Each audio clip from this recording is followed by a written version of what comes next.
నమస్తే. ప్రస్తుతం మన స్టూడియోలో ప్రముఖ ఆధ్యాత్మికవేత్త దైవాజ్ఞ బ్రహ్మశ్రీ వీరాపురం సుబ్రహ్మణ్య స్వామి గారు మనతో ఉన్నారు. సో గురువుగారితో మాట్లాడేద్దాం. నమస్కారం గురుగారు. శుభాశీస్సులండి. గురుగారు, సెప్టెంబర్ మాసం విశేషంగా ధనుస్సు రాశి వారికి ప్రజెంట్ వీళ్ళ టైం ఎలా నడుస్తుంది? ఓవరాల్గా చంద్రగ్రహణం ఉంది, దాని తాలూకు ఇంపాక్ట్ ఎలా ఉంటుంది? ఎలాంటి జాగ్రత్తలు దైవరాధన చేసుకుంటే బాగుంటుంది అంటారు? మంచి విషయం అడిగారు. ధనుసు రాశి వారికి ఈ భాద్రపద మాసం సెప్టెంబర్ నెలలో అన్ని విధాలా కూడా అనుకూలత ఉంది. ప్రశాంతంగా ప్రతి విషయంలో ముందుకు సాగుతారు. ఏ టు జెడ్ ఏ రంగంలోనైనా కూడా రాణించగలుగుతారు. అలాగే జరగబోయేటువంటి అపసవ్య కాలసర్ప యొక్క గ్రహణ దోష ప్రభావం కూడా వీళ్లకు అనుకూలంగానే ఉంది. ధనుసు రాశి వాళ్ళకు కూడా అనుకూలంగానే ఉంది. అనుకూలం అంటే ఏంటి? లాభదాయకంగా ఉందన్నమాట. గ్రహణ దోషం అనేది అంతా కూడా ప్రపంచం అంతా నెగిటివ్ కదా అనుకునే వాళ్ళు ఉంటారు. ఆ నెగిటివ్ కూడా కొంతమందికి కలిసి వస్తాయి, అధికంగా నష్టం కూడా జరుగుతూ ఉంటాయి. అయితే 100 మంది సంఖ్య ఉన్నారనుకోండి, 100 మందిలో 75 మందికి నష్టం జరిగితే 25 మందికి అధిక లాభం కలుగుతుంది. అందులో వృశ్చిక రాశి వాళ్ళు, ధనుసు రాశి వాళ్ళు చక్కగా ఉన్నారన్నమాట. అయితే మొత్తం మీద రాశి ప్రకారంగా గ్రహస్థితి ప్రభావాల ప్రకారంగా చూసుకుంటే ధనుసు రాశి వాళ్ళకి ఈ భాద్రపద మాసంలో ఏ పని పట్టుకున్నా కూడా సవ్యంగా సాగిపోతుంది. వివాహ ప్రయత్నాలు చేసుకోవచ్చు, నెరవేరుతాయి కూడా. వ్యాపార ప్రయత్నాలు చేసుకోవచ్చు, చక్కగా సమయానుకూలంగా వెంటనే కావచ్చు, లేదంటే వెనక ముందు కావచ్చు, కానీ తప్పకుండా నెరవేరుతాయి. అనుకున్న పని అనుకున్న తడవుగానే సాగుతుంది. దీంతోపాటు సంతాన విషయంలో కూడా అధికంగా పుత్ర సంతాన ప్రాప్తి కలిగే అవకాశం ఉంది. సంతానం మూలకంగా శుభవార్తలు వింటారు. అలాగే వివాహ ప్రయత్నాల్లో ఎప్పటి నుంచో ప్రయత్నం చేసి ఇప్పుడల్లా కాదు అని చెప్పి అనుకున్న వాళ్ళకి ఉన్న ఫలానా శుభవార్త వింటారు. ఏదైనా సంబంధాలు కుదిరే అవకాశం ఉంది. నిశ్చయితాంబూలాలు కూడా పుచ్చుకునే అవకాశాలు ఉన్నాయి. దీంతోపాటు ఉద్యోగ ప్రయత్నాలు చేసుకునే వాళ్ళు చాలా మంచిగా కలిసి వచ్చే అవకాశం ఉంది. ఉద్యోగం అంటే అందరికీ ఉద్యోగం కాదు, కానీ దానికి తగిన క్వాలిఫికేషన్ ఉన్న వాళ్ళు, ఈ ధనుసు రాశిలో వాళ్ళు ఉద్యోగం గురించి ప్రయత్నం చేస్తే తప్పకుండా ఉద్యోగం వస్తుంది. వ్యాపార ప్రయత్నం చేస్తే ఆ వ్యాపారం సఫలమవుతుంది, సక్సెస్ అవుతారు. దాంట్లో బాగా కూడా రాణించగలరు, లాభసాటిగా కూడా అభివృద్ధి చెందగలుగుతారు. వీటితో పాటు విదేశీయానియోగం కూడా చక్కగా వీళ్ళకు నెరవేరుతుంది.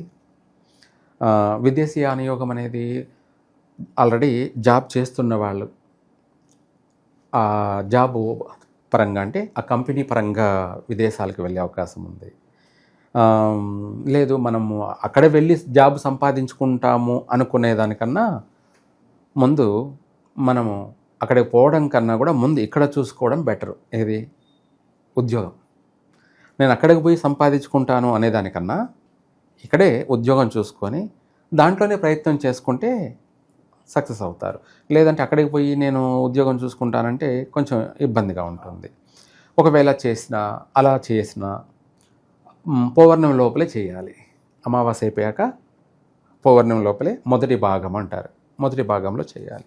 రెండవ భాగము అంటే పౌర్ణమి అయిపోయిన తర్వాత అమావాస్య మధ్యలో నేను అక్కడికి పోయి ఉద్యోగం సంపాదించుకుంటానని పోతే ఇబ్బంది పడే అవకాశం కూడా ఉంది.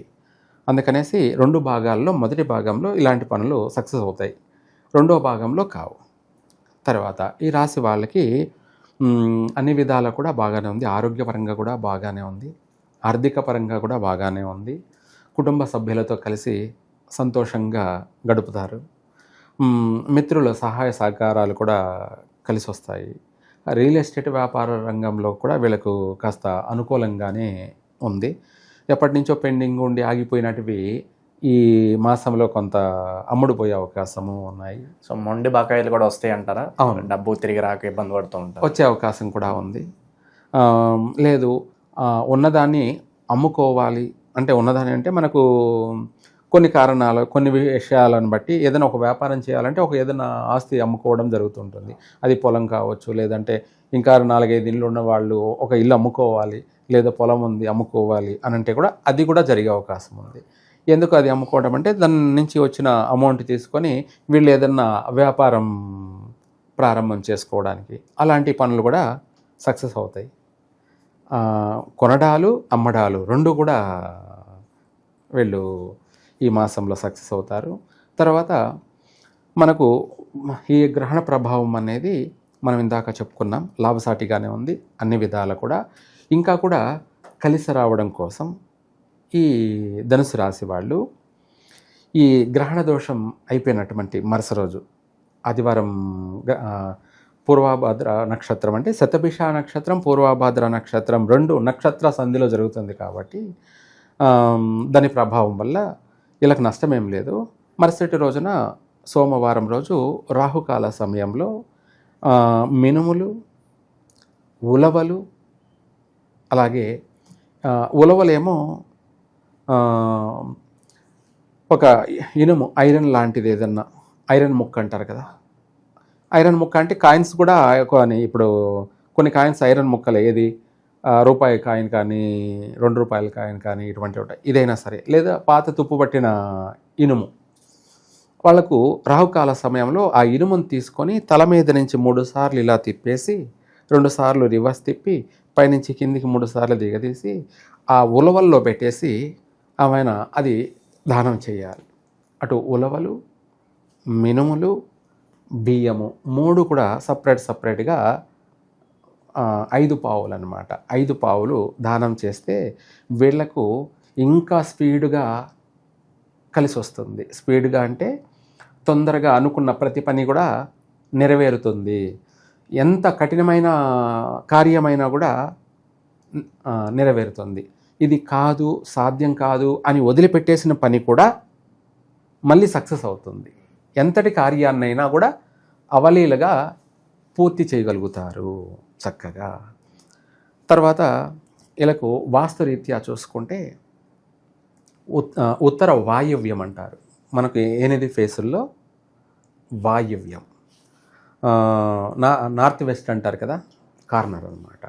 ఆ మూలగా వెళ్ళినట్టయితే ప్రతి పని విజయవంతంగా పూర్తి అవుతుంది. ప్రతి పని విజయవంతంగా పూర్తి అవుతుంది. పెళ్లి చూపులకైనా సరే, లేదు ప్రతిరోజు నిత్య జీవనం, ఇంట్లో నుంచి బయటికి వెళ్తున్నామంటే ఆ మూలగా కార్నర్గా వెళ్ళినట్టయితే పోయిన పని ఎంతటి పని అయినా సరే సక్సెస్ అవుతుంది. తర్వాత ఇంగ్లీషు సంఖ్యాశాస్త్ర ప్రకారంగా ధనుసు రాశి వాళ్ళకి ఏ సంఖ్య బాగా వీళ్ళకు కలిసి వస్తుంది అనుకుంటే 1, అలాగే 3, 9, 1, 3, 9 ఇవి వీళ్లకు రాశిరీత్యా ఓవరాల్గా చక్కగా కలిసి వస్తుంది. ఇంకా మిగతా అంకెలు అని అంటే అది వాళ్ళ జాతకాన్ని బట్టి మనము చూసుకోవాలి. ఈ 1, 3, 9 అనేది ఏమిటి అంటే వీళ్ళు ఫోన్ అయినా సరే, లేదంటే ఫోన్ కొనుక్కున్నా, సిమ్ కొనుక్కున్నా, బైక్ కొన్నా, స్కూటీ కొన్నా, కారు కొన్నా దానికి ఇవే అంకెలు ఉండాలి. వాటిని టోటల్ కూడా చేసుకుంటే ఇదే టోటల్ ఉండాలి. 1 టోటల్ అన్నా రావాలి, 3 టోటల్ అన్నా రావాలి, 9 టోటల్ అన్నా రావాలి. ఈ 3 టోటల్లో ఏ టోటల్ వచ్చినా కూడా వీళ్ళకు అది చాలా అనుకూలంగా, పాజిటివ్గా, చక్కగా అన్ని విధాలా కూడా కలిసి వస్తుంది. ఇక విశేషంగా ప్రజెంట్ ఉన్న గ్రహస్థితి బట్టి ఎలాంటి పరిహారాలు చేసుకుంటే బాగుంటుందంటారు గురుగారు? మనము ఇందాక చెప్పుకున్నట్టుగా దానాలు వీళ్ళకు బాగా కలిసి వస్తాయి. ఒకవేళ అది కాకుండా పరిష్కారము అనంటే ఈ పౌర్ణమి గ్రహణం అయిపోయిన నుంచి అమావాస్య వరకు కూడా వీళ్ళు ఆంజనేయ స్వామిని ప్రతిరోజు ఆ 15 రోజులన్నా కావచ్చు, లేదంటే శని మంగళవారాలు వీళ్ళు తమలపాకులతోటి అష్టోత్తరం జరిపించుకోవాలి. తమలపాకులతోటి ఆకుతోటి అష్టోత్తరం అంటే ఆంజనేయ స్వామి అష్టోత్తరం ఉంటుంది కదా, ఒక్కొక్క ఆకు తీసుకొని ఒక్కొక్క అష్టోత్తరం చదువుతూ ఆయనకు పట్టిస్తే 108 ఆకులతో ఆయనకు చేసినట్టు అయితే ఆకు అనేది తమలపాకులు అనేది అత్యంత శుభప్రదమైనటువంటి మార్గానికి ఎంతో ఉపయోగపడుతుంది. మనము అంటాం కదా, 3 పువ్వులు 6 కాయలు అన్నట్టుగా. అలాగే ఈ పచ్చదనం మనం ప్రతి కార్యానికి, శుభకార్యానికి మాడి తోరణాలు, అరిటాకులు, అరటి పిల్లలు, తమలపాకులు అన్నీ వాడతాం కదా. ముందు ప్రతి పండగలోనూ, ప్రతి శుభకార్యంలోనూ అత్యంత శుభప్రదమైనటువంటి ఇవన్నమాట. అందులో ఒకటైనటువంటి తమలపాకుల్ని ఆంజనేయ స్వామికి ఒక్కొక్క మంత్రంతో, ఒక్కొక్క శ్లోకంతో 108 ఆకులను ఆయనకు సమర్పించడం వల్ల మనకు 108 కార్యాలు మనకు విజయాన్ని వరిస్తాయి. అంటే 108 పనులు, మనం ఎన్ని పనులు అయితే అనుకుంటామో, ఇల్లు కావాలి అనుకున్నాం అనుకోండి, ఆ పని అయిపోతుంది. ఉద్యోగం రావాలి అనుకున్నాం అనుకోండి, ఆ ఉద్యోగం అయిపోతుంది. లేదు మనం వ్యాపారం చేయాలి అనుకున్నాము, ఆ వ్యాపారం అయిపోతుంది.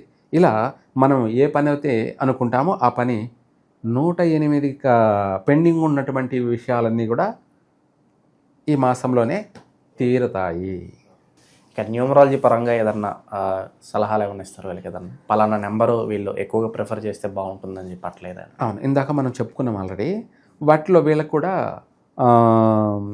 3, 1 కానీ 3 కానీ 9, 3 కూడా తీసేసేది ఏదీ లేదు. ఈ 3 ఏదైనా కూడా వీళ్ళకు కలిసే వస్తుంది.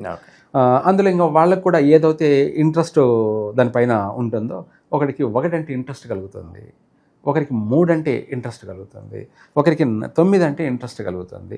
దాన్ని బట్టి 3 కూడా ఉన్నాయి కాబట్టి 3 ఎవరెవరు ఇష్టమైంది వాళ్ళు దాన్ని ఎక్కువగా తీసుకోవచ్చు. సో ఓవరాల్గా సెప్టెంబర్ మాసంలో ధనుసు రాశి వారి పరిస్థితి ఏ విధంగా ఉంటుంది, ఎలాంటి జాగ్రత్తలు తీసుకోవాలి, చాలా బాగా వివరించారు. ధన్యవాదాలు గురుగారు. సర్వే జన సుఖినో భవంతు.